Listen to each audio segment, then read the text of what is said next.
Hello दोस्तों, हम Lucent का रिवीजन करा रहे हैं। अगर आपको ना साफ दिखे तो इसका क्वालिटी बढ़ा लीजिएगा। बिहार दरोगा के लिए स्पेशलिस्ट हम रिवीजन कर रहे हैं। इसको एक पेज एक बार में करा दे रहे हैं। वो आदतन बोध सहित जो बुद्ध के विभिन्न जन्मों की कथाओं के विषय में है वो जातक है। वो आदतन बोध सहित जो बुद्ध के विषय में जन्मों की कथाओं के विषय में क्या है तो जातक है। बुद्ध के विभिन्न जन्मों की कथाओं जातक में है। उसके बाद यहाँ पे जैन दर्शन के अनुसार सृष्टि की रचना एवं पालन पोषण सार्वभौमिक सत्य से हुआ था।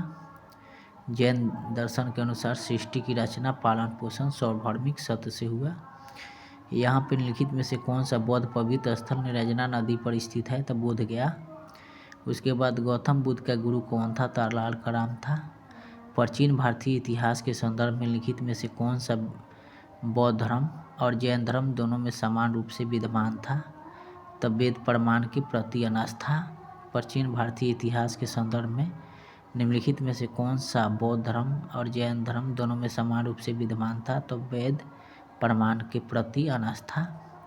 उसके बाद यहाँ पे देख लीजिएगा, भगवान बुद्ध की प्रतिमा कभी कभी एक हस्त मुद्रा युक्त दिखाई गई जिसे कि भूमि स्पर्श मुद्रा कहा जाता है। या किसका प्रतीक है तो इसमें तीनों का है। मार पर दृष्टि रखने, अपने ध्यान में बिंद डालने से मार को रोकने के लिए बुद्ध की धरती का आह्वान। उसके बाद मार के प्रलोभन के बावजूद अपनी सुचिता और शुद्धता का साक्षी होने के लिए बुद्ध का धरती का आह्वान।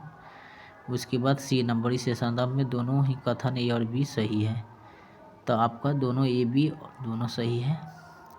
उसके बाद 125 के राजगृह वैशाली और पाटलिपुत्र में लिखित में से कौन सा एक समानता है तो ये स्थान जहाँ है बोध संगति हुई थी। राजगृह वैशाली पाटलिपुत्र लिखित में से कौन सी एक समानता है तो ये वही स्थान है जहाँ बोध संगति हुई थी। उसके बाद बुद्ध ने अपने जीवन की अंतिम वर्षा ऋतु कहाँ बिताई तो कुशीनगर में बिताई थी। बुद्ध ने अपने जीवन की अंतिम वर्ष ऋतु कहाँ बिताई तो कुशीनगर में। अशोकाराम विहार निखित में से किस स्थान पर स्थित है तो पाटलिपुत्र में है। अशोकाराम विहार निखित में से किस स्थान पर स्थित है तो पाटलिपुत्र में है। स्वामी महावीर के भिक्षुणु संघ की प्रधान कौन थी तो चंदना थी। स्वामी महावीर के भिक्षुणु संघ की प्रधान कौन थी तो चंदना थी। उसके बाद चलते हैं, नेक्स्ट देखते हैं। यहाँ नयनार कौन थे तो वे अरगनी जो शिव के भक्त थे। नयनार कौन थे, वे अरगनी जो शिव के भक्त थे। उसके बाद विश्व के प्रसिद्ध पर्यटन स्थल सांची का प्राचीन नाम भी था तो कोकर्णम काकीनाटोर था। विश्व प्रसिद्ध पर्यटन स्थल सांची का प्राचीन नाम यह भी था काकनम काकीनाटोतम था। यहाँ पे देख लीजिएगा, मिलान करना है तो पार्श्वनाथ सर्प था, आदिनाथ वृषभ था, महावीर सिंह था और शांतिनाथ हरिण था। शांतिनाथ हरिण था, महावीर सिंह था, आदिनाथ वृषभ था, पार्श्वनाथ सर्प था।